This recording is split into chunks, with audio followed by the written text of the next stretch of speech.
Praise lord. దేవాతి దేవునికి వందనాలు.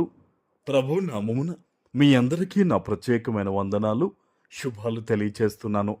ఈ దినము కొరకు ఏర్పాటు చేయబడిన దేవుని వాగ్దానము 121వ కీర్తన 7వ వచనము.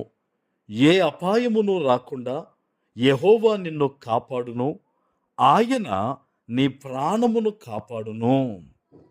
దేవుని నామానికి మహిమ కలుగునుగాక. ఈ ఉదయకాల సమయంలో సర్వ సృష్టికర్త అయిన నీ తండ్రి గొప్ప వాగ్దానాన్ని నీకు అందిస్తూ ఉన్నారు. హల్లెలూయా. ఈ దినము ఎక్కడి నుంచి, ఎటువంటి భయ ఆందోళన మధ్య నువ్వు దేవుని వాగ్దానాన్ని వింటున్నావు? నీ ప్రాణం అరచేతిలో పట్టుకుని ఇబ్బందుల మధ్య నలిగిపోతూ నువ్వు దేవుని వాగ్దానాన్ని వింటూ ఉన్నావా? ఏ పరిస్థితుల మధ్య నలిగిపోతున్నాను ప్రభు అని నువ్వు మొరపెడుతూ ఉన్నావో, ఈ దినము నిన్ను చూచిన దేవుడు నిన్ను ఆదరిస్తూ గొప్ప వాగ్దానాన్ని నీకు ఇస్తూ ఉన్నారు. ఏ అపాయము రాకుండా ఆయన నిన్ను కాపాడుతారట. ఆమేన్. దేవుని సన్నిధి నుంచి వచ్చిన వాగ్దానం అండి. ఎవరైతే ఈ వాగ్దానాన్ని ఎత్తిపెట్టి ప్రార్థన చేస్తూ దేవుడిచ్చిన వాగ్దానానికి అర్హులుగా బ్రతుకుతారో వారందరి జీవితంలో ఈ వాగ్దానం అనేది నెరవేరుతుంది. ఆమేన్.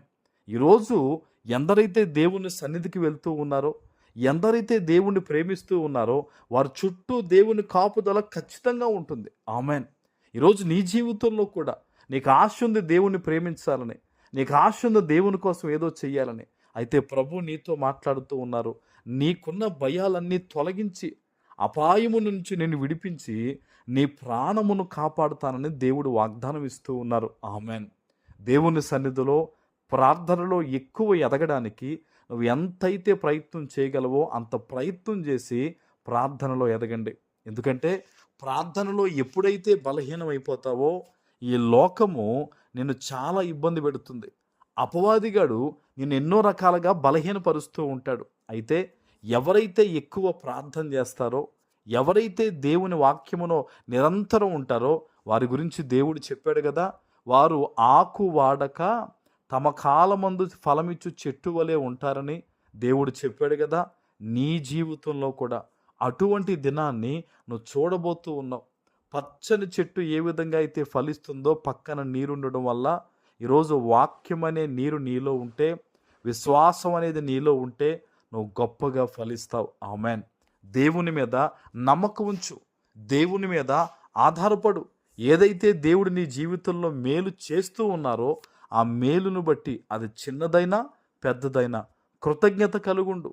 నువ్వు దేవుని మీద కృతజ్ఞత కలిగి ఆధారపడడం ద్వారా అనేకమైన మేళ్ళు నీ జీవితంలో ఇంకా ఇంకా జరుగుతాయి. ఆమేన్.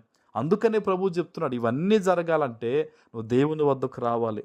నువ్వు దేవుని వద్దకు వచ్చినప్పుడు, ఆయన మీద నమ్మకం వచ్చినప్పుడు నీ ప్రాణమును ఆయన కాపాడతాడట. ఏ అపాయము రాకుండా నిన్ను ఆయన కాపాడతాడట. ఆమేన్. బహుశా ఈరోజు నీ బిడ్డల కోసమే ప్రార్థన చేస్తున్నావేమో, నీ బంధువుల కోసం ప్రార్థన చేస్తున్నావేమో, కొన్ని ఇబ్బందుల నుంచి విడిపించమని దేవుణ్ణి వచ్చి నువ్వు గోజాడుతున్నావేమో. నీ ప్రార్థన విన్న దేవుడు నీతో మాట్లాడుతున్నాడు. నీ ప్రార్థన దేవుని సన్నిధికి చేరింది. విశ్వాసంతో నమ్మకంతో నువ్వు ప్రార్థన చేయి. ఈ వాగ్దానం ఎత్తిపెట్టి ప్రార్థించు. తప్పక దేవుని యొక్క వాగ్దానము ఈ దినము నీ పట్ల నెరవేరుతుంది. ఆమేన్. ప్రార్థన చేసుకుందాం. పరిశుద్ధుడా, ప్రేమ కలిగిన తండ్రి, మీకు వందనాలు. ఈ ఉదయకాల సమయంలో మీరు ఇచ్చిన ఈ గొప్ప వాగ్దానము ప్రతి బిడ్డ జీవితంలో నెరవేర్చి స్థిరపరచమని యేసు నామమున ప్రార్థిస్తున్నాను తండ్రి. ఆమేన్.